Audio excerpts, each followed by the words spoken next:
سلطان شمس الدین التمش کو بھی بچپن میں ان کے بھائیوں نے حضرت یوسف کی طرح بردہ فروشوں کے ہاتھوں فروخت کر دیا۔ یہ بردہ فروشوں کے ہاتھوں بکتے بکتے دہلی پہنچے اور دہلی میں سلطان قطب الدین ایبک نے ان کو خرید لیا اور خرید کر ان کی اپنے بچوں کی طرح پرورش کی۔ تعلیم و تربیت کے بعد ان کو پہلے گوالیار اور اس کے بعد بدایوں کا حاکم بنا دیا گیا۔ سلطان شہاب الدین غوری اور گکھڑوں کی آخری لڑائی میں التمش نے بڑی بہادری دکھائی تھی، جس سے سلطان شہاب الدین غوری نے خوش ہو کر قطب الدین ایبک سے سفارش کی تھی کہ التمش کو آزاد کر دیا جائے اور اس کی پوری عزت افزائی کی جائے۔ چنانچہ قطب الدین ایبک نے التمش کو آزاد کر کے اپنی بیٹی سے اس کی شادی کر دی۔ سلطان قطب الدین ایبک کی وفات کے بعد ان کے بیٹے آرم شاہ کو خاندان غلامہ کا دوسرا بادشاہ منتخب کیا گیا، جسے قطب الدین ایبک کے مرنے کے بعد 1210 عیسوی میں تخت نشین کرایا گیا، لیکن آرم شاہ میں حکمرانی کی ذرہ برابر بھی صلاحیت موجود نہ تھی۔ چنانچہ اس کی کمزوری اور نااہلیت کا یہ اثر ہوا کہ قطب الدین ایبک کی وسیع حکومت ٹکڑے ٹکڑے ہو گئی۔ سندھ اور ملتان کے گورنر ناصر الدین قباچہ نے، جو سلطان قطب الدین ایبک کا داماد بھی تھا، اس نے سندھ میں خود مختاری کا اعلان کر کے سلطان کا لقب اختیار کر لیا۔ بختیار خلجی کے جانشین حسام الدین خلجی نے خود مختار ہو کر بہار اور بنگال میں اپنی حکومت قائم کر لی۔ اس کے علاوہ تاج الدین یلدوز نے غزنی سے پنجاب پر حملہ کر کے لاہور اور سارے پنجاب پر قبضہ کر لیا۔ صرف دہلی اور اودھ کا علاقہ ہی آرم شاہ کے قبضے میں رہ گیا۔ اس طرح قطب الدین ایبک کی حکومت محض آرم شاہ کی کمزوری اور نااہلیت کی بنا پر 4 حصوں میں تقسیم ہو گئی۔ اس کے علاوہ ہندو راجاؤں نے بھی بغاوتیں برپا کرنا شروع کر دی۔ امرائے سلطنت نے جب یہ بد نظمی دیکھی تو انہوں نے قطب الدین ایبک کے داماد شمس الدین التمش حاکم بدایوں سے استدعا کی کہ وہ دہلی آ کر دہلی کی حکومت سنبھالیں۔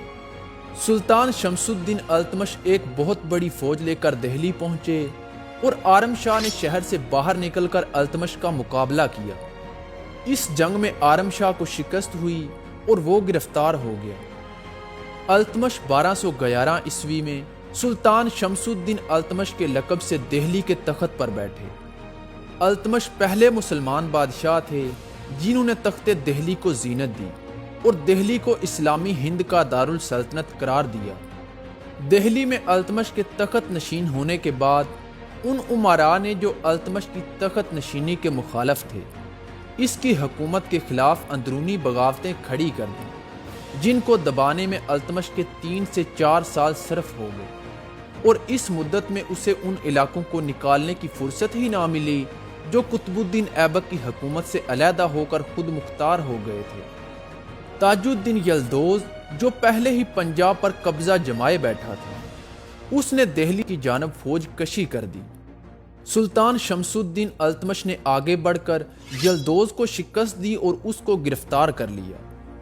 ابھی اس معرکے سے سلطان شمس الدین التمش کو فرصت بھی نہ ملی تھی کہ ناصر الدین قباچہ نے پنجاب پر حملہ کر کے لاہور تک کا علاقہ فتح کر لیا۔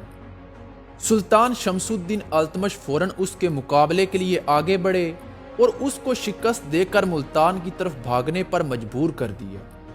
1217 عیسوی میں التمش نے ناصر الدین قباچہ کے خلاف فوج کشی کر دی۔ ناصر الدین قباچہ مقابلے کی تاب نہ لا کر گجرات کی جانب بھاگنے پر مجبور ہو گئے۔ التمش نے دیبل تک کا سارا علاقہ فتح کر لیا، لیکن چند روز کے بعد ناصر الدین قباچہ نے دوبارہ سندھ پر قبضہ کر لیا۔ 1221 عیسوی میں جب منگولوں نے خوارزمی سلطنت کی اینٹ سے اینٹ بجا دی اور شہزادہ جلال الدین شکست کھانے کے بعد سندھ اور ملتان کی طرف بھاگے تو منگول فوجیں بھی ان کے تعاقب میں سندھ اور ملتان میں داخل ہو گئیں۔ سلطان شمس الدین التمش نے بھی شہزادے جلال الدین خوارزمی کی کھل کر حمایت کرنے سے انکار کر دیا، جس کی وجہ سے منگول فوجیں سندھ اور ملتان کا کچھ علاقہ لوٹنے کے بعد وسطی ایشیا کو واپس چلی گئیں۔ ہندوستان پر منگولوں کا یہ پہلا حملہ سلطان شمس الدین التمش ہی کے دور حکومت میں ہوا تھا۔ 1225 عیسوی میں سلطان شمس الدین التمش بنگال اور بہار کی جانب متوجہ ہوئے۔ چنانچہ سلطان نے ایک زبردست حملہ کر کے حسام الدین خلجی کو اطاعت پر مجبور کر دیا اور اپنے بیٹے ناصر الدین کو بنگال اور بہار کا ناظم مقرر کر کے دہلی واپس آ گئے۔ سلطان شمس الدین التمش کے واپس آتے ہی حسام الدین خلجی ناصر الدین سے لڑنے کے لیے آمادہ ہو گیا، جس پر دونوں میں جنگ چھڑ گئی۔ اس جنگ میں حسام الدین خلجی مارا گیا اور اس طرح بنگال اور بہار کا علاقہ سلطان شمس الدین التمش کی حکومت میں شامل ہو گیا۔ 1226 عیسوی میں سلطان نے راجپوتانہ پر حملہ کر کے قلعہ رنتھمبور بھی فتح کر لیا۔ ان مہمات سے فارغ ہونے کے بعد 1228 عیسوی میں سلطان التمش نے ناصر الدین قباچہ کی سرکوبی کے لیے سندھ اور ملتان کی طرف دوبارہ فوج کشی کر دی۔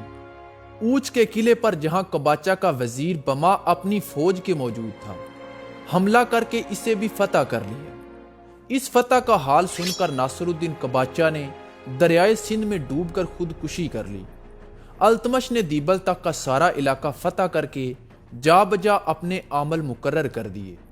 اس طرح التمش ملتان اور سندھ کی جانب سے بے فکر ہو گیا۔ سلطان شمس الدین التمش، جس کی بہادری اور فتوحات کی خبریں تمام اسلامی ممالک میں برابر پہنچ رہی تھیں، ان کو ساری دنیا اسلام میں بڑی عزت کی نگاہ سے دیکھا جانے لگا۔ یہاں تک کہ اس زمانے کے عباسی خلیفہ نے بھی یہ ضروری سمجھا کہ سلطان التمش کی بادشاہی کو تسلیم کر لیا جائے۔ چنانچہ عباسی خلیفہ کی جانب سے 1229 عیسوی میں التمش کو خلعت اور بادشاہی سند بھی بھیج دی گئی۔ سلطان شمس الدین التمش پہلے بادشاہ ہیں جن کے عہد حکومت میں خلفائے اسلامیہ نے ہندوستان کو ایک جداگانہ آزاد حکومت تسلیم کیا۔ 1232 عیسوی میں سلطان شمس الدین التمش نے گوالیار کے قلعے کو دوبارہ فتح کیا اور اس کے بعد 1234 عیسوی میں مالوا کے باغیوں کی سرکوبی کے بعد اجین پر حملہ کر کے اسے بھی فتح کر لیا۔ اجین میں مہاکال دیو کا ایک بہت بڑا بت خانہ تھا۔ التمش نے اس بت خانے کو مسمار کر دیا اور مندر کی ساری مورتیاں اٹھا کر دہلی لے گیا، جہاں اس نے ان مورتیوں کو دفن کر دیا۔ سلطان شمس الدین التمش کی ساری زندگی لڑائیوں میں صرف ہو گئی، چنانچہ آخری عمر میں بھی انہیں ملتان کی بغاوت دبانے کے لیے فوج کشی کرنا پڑی۔ اسی سفر میں سلطان بیمار ہو کر دہلی واپس آ گئے اور 1235 عیسوی میں وفات پا گئے۔ سلطان شمس الدین التمش ایک لائق اور بہادر سپہ سالار ہی نہیں تھے، بلکہ وہ ایک صوفی بھی تھے۔ ان کو ہمیشہ بزرگان دین سے گہری عقیدت رہی۔ حضرت قطب الدین بختیار کاکی، جو اس زمانے کے نہایت ہی بلند پایہ درویش تھے، سلطان شمس الدین التمش ان کی مجلسوں میں حاضر ہونا اپنے لیے باعث فخر سمجھتے تھے۔